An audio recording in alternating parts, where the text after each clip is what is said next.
Мянганаар өртөөлсөн Монгол түмнийхэн гал голомтыг бадрааж, үеэс үед өвлөгдсөн төрд ёсоо эрхэмлэн дээдэлсэн энэ сайхан өдөр Монгол орон даяар минь эзэн бурхны ивэл, нэгүүлсэл, амар тайван бялхаж байх болтугай. Домгийн шуур гэж Монгол наадам эхэллээ. Дорны хөх тэнгэрийг дансалгаж хурдан хөлгүүд ирэглээ.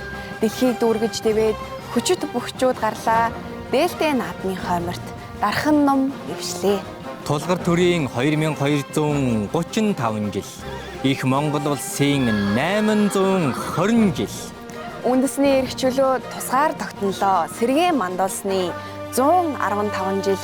Ардын хувьсгалын 105 жил. Монгол түмэн минь эзний ивэл дор сайхан наадаарай.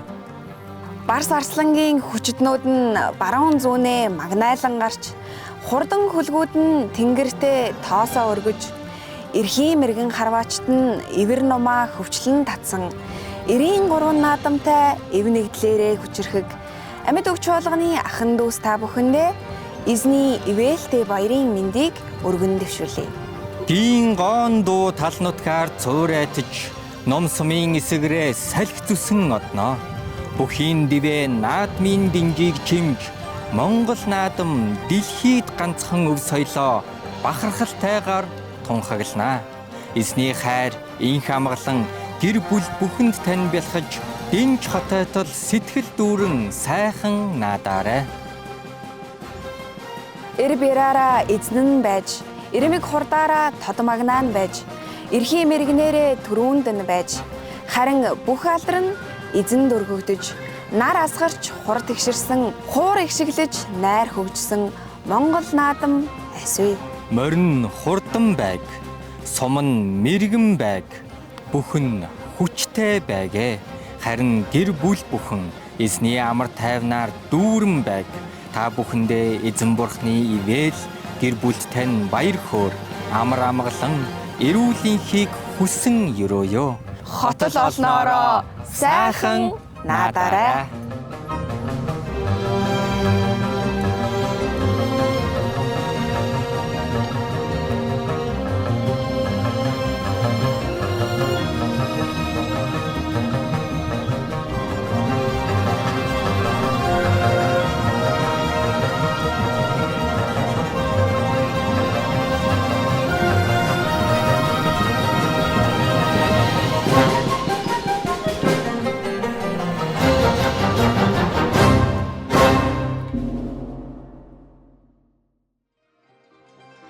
Сайн байцгаана амьд өгчүүдээ, та бүхэн маань сайхан наадаж байна уу? За энэ 7 өдрийн мэдээ юу байгаа вэ? Өнгөрөх 2-7 хоногийн хугацаанд даваагаас баасан гаригийн хооронд амьд өгчүүд бид бурхан эзний нүрийг эвлэхийлж өөрсдийгөө даруусхан мацаг барих залбиралд өөрсдийгөө зориулсан байгаа. Өглөөний залбирал маань маш ивэлтэй цагууд болсон байна. Тийм шүү. Улсын их баяр наадам болж байгаатай холбогдуулан мөн 7 сарын 13-наас 17 оны өдрүүдэд өглөөний залбирал маань түр завсарлаж байгаа гэдгийг чуулганыхаа итгэгчдэд мэдээлж байна.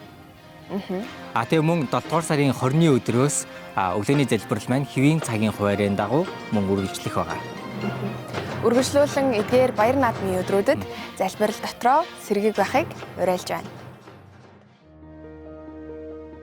Христэд итгэгчид бид яагаад өгдөг вэ? Итгэлийнхээ төлөө хавчигдан зовж буй Христийн ахан дүүс маань байгаа учраас бид өргөдөгөө. Олон сая хүн ядуурл дунд амьдарч, зарим нь энэ нөхцөлдөө амь насаа алдаж байгаа учраас бид өргөдөг. Бидний эргэн тойронд Христийн сайн мэдээг хараахан сонсоогүй, түүнтэй уулзраагүй хүмүүс байгаа учраас бид өргөдөгөө.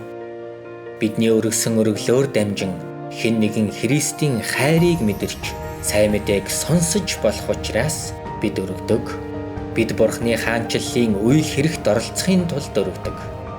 Мөнхийн үн цэнтэй бурхны ажилд хувь нэмрээ оруулахын тулд өргөдөгөө. Есүс бусдын зовлон, хэрэгцээнд хайхрамжгүй хандаагүй. Бурхан биднийг өгөөмөр байхыг хүсдэг учраас бид өргөдөгөө. Бид энэ дэлхийд өөрчлөлт авчрахын төлөө өргөдөг.